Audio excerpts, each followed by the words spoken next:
Assalamualaikum warahmatullahi wabarakatuh. Perkenalkan, nama saya Nilu Dian Citra Dewi, NIM A221221116.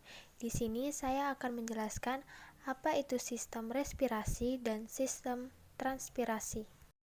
Sistem respirasi atau sistem pernapasan adalah sistem biologis yang terdiri dari organ dan struktur lain yang digunakan untuk pertukaran gas, terutama memasukkan oksigen dan mengeluarkan karbon dioksida. Sistem transpirasi adalah proses penguapan air pada tumbuhan melalui stomata. Stomata adalah lubang kecil yang ditemukan di bawah lapisan permukaan daun yang berhubungan dengan jaringan dalam tumbuhan. Pernapasan pada hewan tingkat tinggi terbagi menjadi 5 kelas, yaitu amfibi, Pisces, Aves, reptil, dan mamalia. Sistem respirasi pada amfibi, contohnya pada katak. Pada katak, pernapasan terjadi pada rongga mulut, kulit, dan paru-paru, kecuali pada fase berudu bernapas menggunakan insang karena hidup di dalam air. Pada selaput rongga mulut terjadi karena tipis dan banyak kapiler yang bermuara di tempat itu. Pada kulit terjadi karena kulit katak selalu dalam keadaan basah dan mengandung banyak kapiler sehingga gas pernapasan mudah terjadi. Dan katak mempunyai sepasang paru-paru yang berbentuk gelembung sebagai tempat bermuaranya kapiler darah. Pada paru-paru dan rongga mulut dihubungkan oleh bronkus yang pendek. Sistem respirasi pada Pisces atau ikan. Ikan bernapas dengan insang yang terdapat pada sisi kiri dan kanan kepala. Proses pernapasan pada ikan adalah dengan cara membuka dan menutup mulut secara bergantian dengan membuka dan menutup insang. Pada saat mulut terbuka, air masuk ke dalam rongga mulut, sedangkan tutup insang menutup oksigen yang terlarut dalam air masuk dan berdifusi ke dalam pembuluh kapiler darah yang terdapat pada insang. Bersamaan dengan keluarnya air melalui insang, karbon dioksida dikeluarkan. Sistem respirasi pada aves atau burung.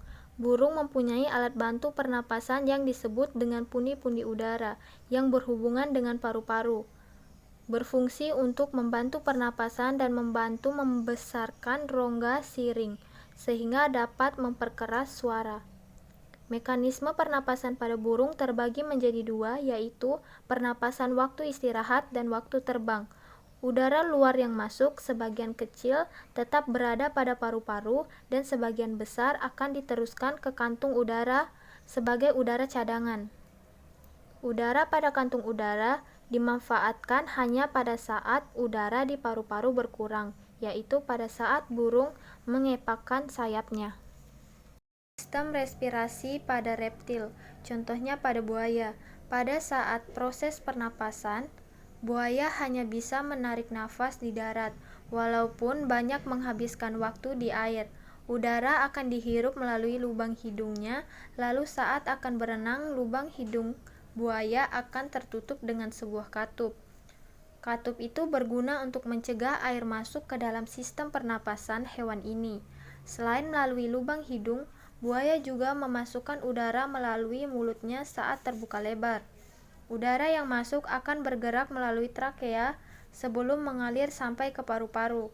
Di dalam paru-paru, udara akan diolah untuk kemudian dipisahkan antara oksigen yang dibutuhkan tubuh dan mengeluarkan karbon dioksida melalui lubang hidungnya. Sistem respirasi pada mamalia. Secara umum, pernapasan yang dilakukan oleh mamalia sama dengan pernapasan yang dilakukan oleh manusia. Gas oksigen masuk ke dalam tubuh melalui lubang hidung, faring, laring, trakea, bronkus, dan paru-paru. Kemudian gas oksigen dari paru-paru diangkut darah ke jantung. Dari jantung, gas oksigen diedarkan ke seluruh jaringan tubuh oleh darah. Dari jaringan tubuh, gas oksigen diangkut menuju jantung, paru-paru, dan keluar melalui organ-organ yang sama pula.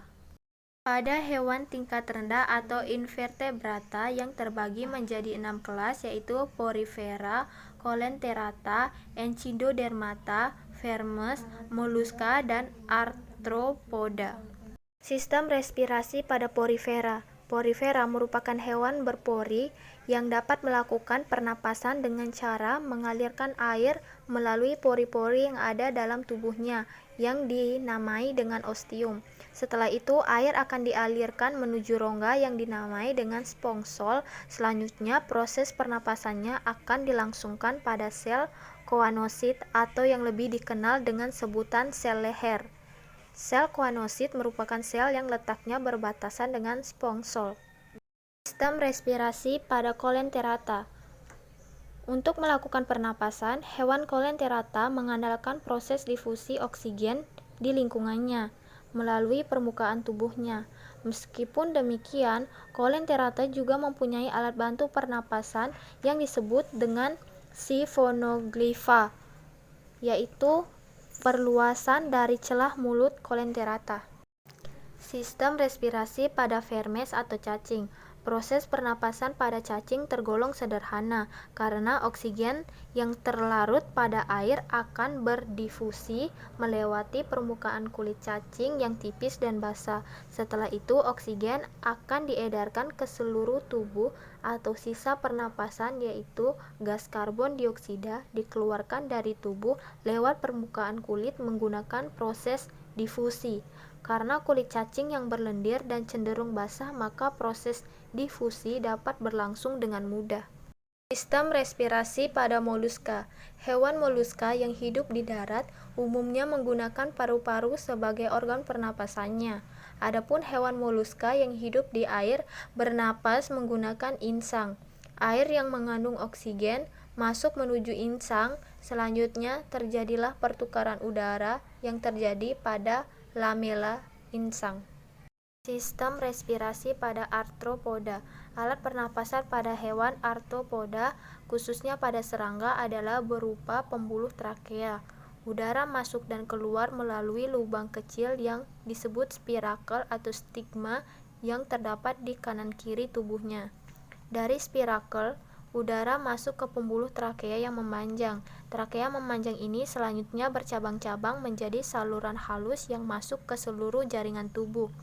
Oksigen yang masuk melalui saluran ini akan langsung berdifusi ke dalam jaringan.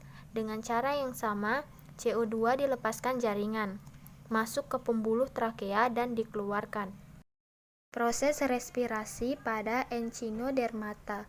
Sistem amburakal merupakan alat pernapasan pada bintang laut sekaligus melakukan pergerakan yang memungkinkan air masuk melalui lubang pada kulitnya yang bernama medropit ke dalam pembuluh batu. Respirasi pada tumbuhan tingkat tinggi. Respirasi pada tumbuhan tingkat tinggi berlangsung secara aerob. Pada pernapasan ini terjadi proses pembebasan energi dari sari makanan di dalam sel tubuh melalui proses oksidasi biologis. Oksidasi biologis adalah suatu reaksi antara sari makanan dengan oksigen yang menghasilkan karbon dioksida, CO2, air, H2O, dan energi. Reaksi ini merupakan reaksi enzimatis. Enzim berperan sebagai katalisator atau pemercepat proses reaksi. Proses respirasi pada tumbuhan tingkat rendah. Tumbuhan tingkat rendah, proses respirasi yang berlangsung adalah secara aerob dan anaerob atau fermentasi, yaitu pengubahan suatu senyawa menjadi senyawa lanjutan dengan bantuan enzim. Contohnya fungi atau jamur yang bernapas dengan menghirup oksigen aerob, dan ada juga yang menghirup karbon dioksida anaerob, tergantung metabolismenya. Demikian materi yang dapat saya sampaikan. Lebih dan kurangnya saya mohon maaf. Sekian dan terima kasih. Wassalamualaikum warahmatullahi wabarakatuh.